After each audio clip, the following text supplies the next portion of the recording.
What's going on, football fans? It's your host, Bad Takes, with Bad Takes in Football, back with another video for you.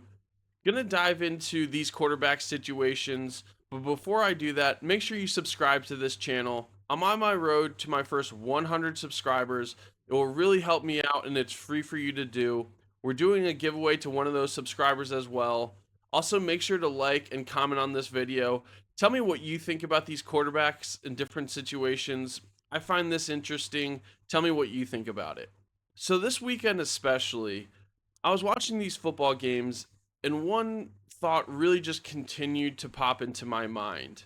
And it was, how do these situations really impact the success of some of these quarterbacks?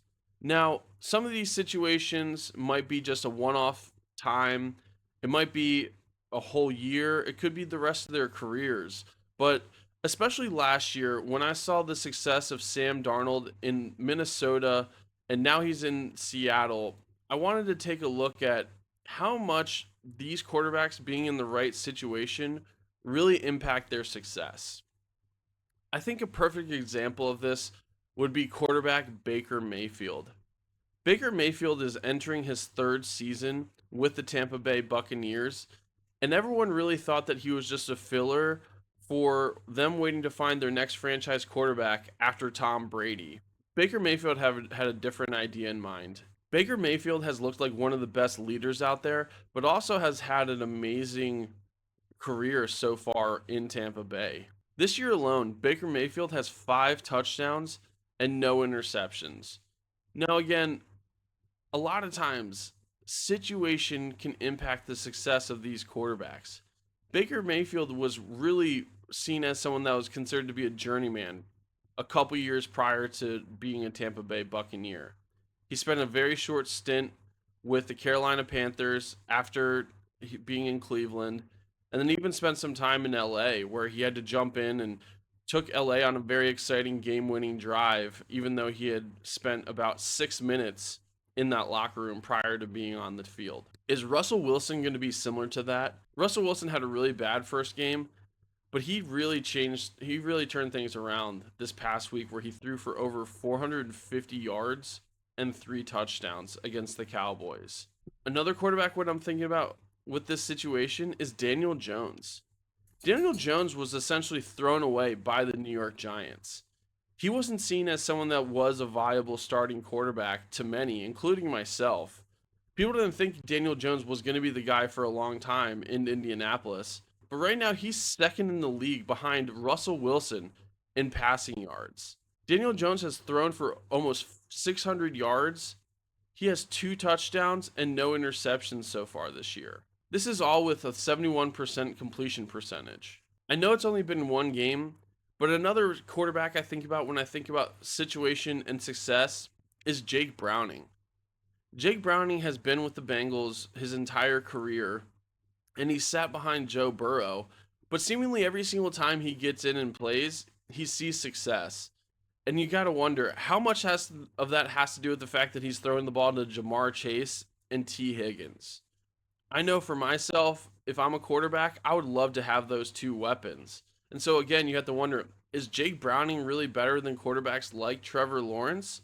Or is he just in a better situation? I'm really curious to see what happens with Justin Fields.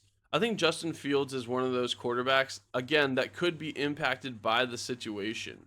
I know he had a really bad game against the Bills, but he also played really well against the Steelers. So I'm really curious to see what happens in week 3 because, again, if this is a better situation for Justin Fields, maybe he'll start to see more success out there. I think Caleb Williams is another good example when it comes to situation versus success. Caleb Williams looked like a really good quarterback when he was at Oklahoma, and what I witnessed at USC was a lot more ups and downs. It seemed to me that he was making big plays and had all the highlights you could ask for from a starting quarterback and a number 1 draft pick.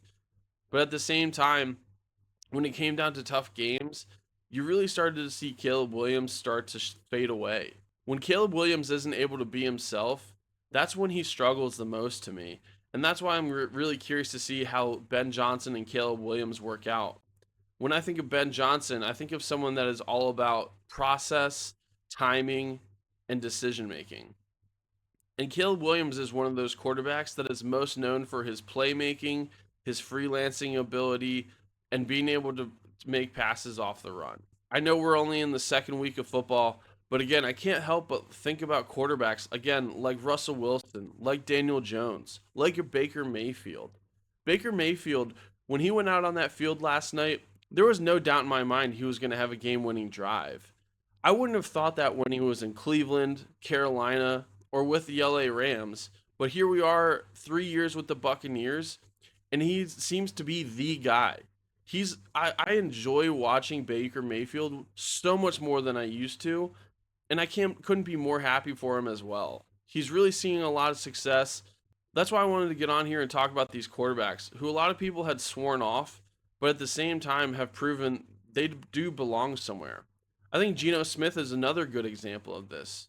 Geno Smith didn't really find a home until he was in Seattle, and he and Pete Carroll were able to connect and become a really good duo. Geno Smith is struggling in Vegas, but I'm not sure that is all his fault. Again, situation can impact your success. He has a completely different roster than he did when he was with Seattle, and that could have a huge impact on you as a player. What do you think about these quarterbacks and their different situations?